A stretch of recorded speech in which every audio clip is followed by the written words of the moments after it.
In my last video, I talked about the nice guy versus bad boy. So do you want to know how to act like a bad boy, but actually be a good guy? Is there an art to shedding the nice guy moniker in a woman's eyes? Absolutely. Here's what the bad boy isn't. Let me start by saying that a bad boy is not creepy or mean. Ever. Ever.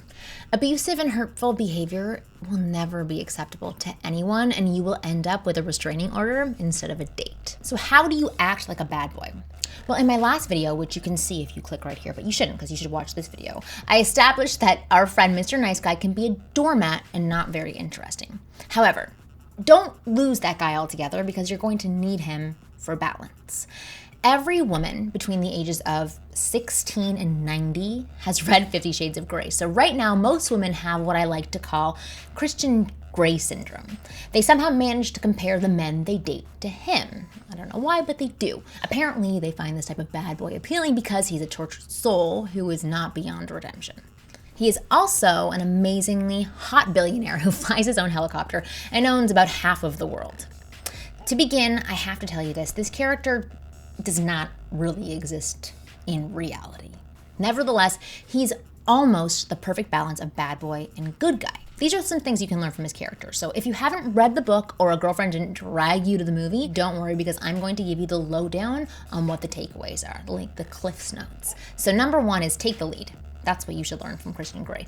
A bad boy is a leader in all situations. Christian Grey runs the show from the very beginning and lays out exactly how a relationship with him is going to be. He doesn't do this with brute force, but he does it with brutal honesty and lets the woman know what he is up front and lets her decide if she wants to stick around. In this case, he provides her with a contract which states that she will be his love slave, and this is very different from what you're going to experience. But my takeaway, be truthful about what you want and what you expect. If a woman doesn't like it, she can walk away, and don't waste anybody's time. This helps you save your own time. Number two, be independent.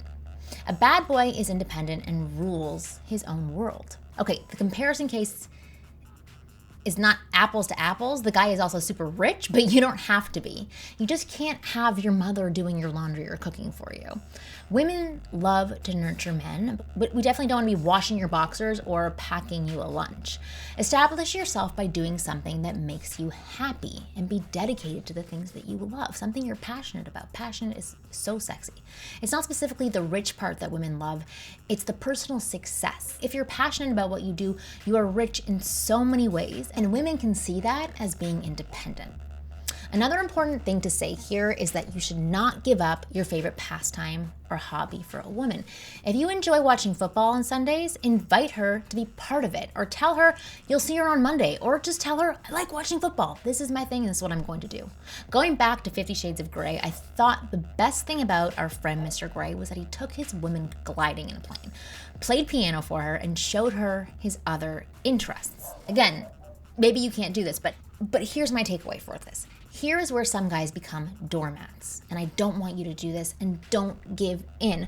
If a woman's not impressed by your successes, whatever they are, income or profession, or interested in your life, run away. I can tell you that a woman who is worth having will respect you for what you do for a living and for fun. She doesn't have to always be a part of it, but she has to respect it. So number three, show your strength. If you think a bad boy is made of muscles and willing to fight off everyone, you're wrong. You're like dead wrong. I'm not going to lie to you. If you have a rocking body that you work hard to attain, show it off. Women love to look at a rock hard body, but it's not the important thing. However, you do not need to be Channing Tatum to rock a woman's world, but listen up. This is the balance part that I've been talking about. Confidence along with emotional balance is key. Strength starts inside and works its way to the outside. Men do not need rock hard abs to make a woman happy. A Homer Simpson gut, however, is not appealing. What we want is a man who makes us feel safe and secure. I've mentioned it in all of my videos. This is why Christian Grey is a bad boy all women want. He will do his own thing, be his own man, and stand up for his convictions, all while he's flirting with us, talking dirty to us, and challenging us to be adventurous and spontaneous in and out of the bedroom. My takeaway is deep down inside, I know women really do want the Christian Grey guy who will defend them, hold their hair back while they're throwing up from too many shots of tequila, and carry them off to bed to teach them things they've never even knew they wanted. So to go over what you can learn from Christian Grey is to carry yourself with his confidence, show your strength, be interesting, and use his blend of seduction and nice guy. However, there is a moral to our 50 Shades of Grey comparison. Mr. Grey is completely emotionally empty and a bit disturbed. At the end of the story, his woman walked out on him. Okay, so sorry, it's a little bit of a spoiler alert, but you're probably not gonna see it anyway. Don't be that man. If you have emotional issues, get help first. So here's my biggest takeaway. Tell and show a woman you care, or don't waste your time or hers. Just be a good guy.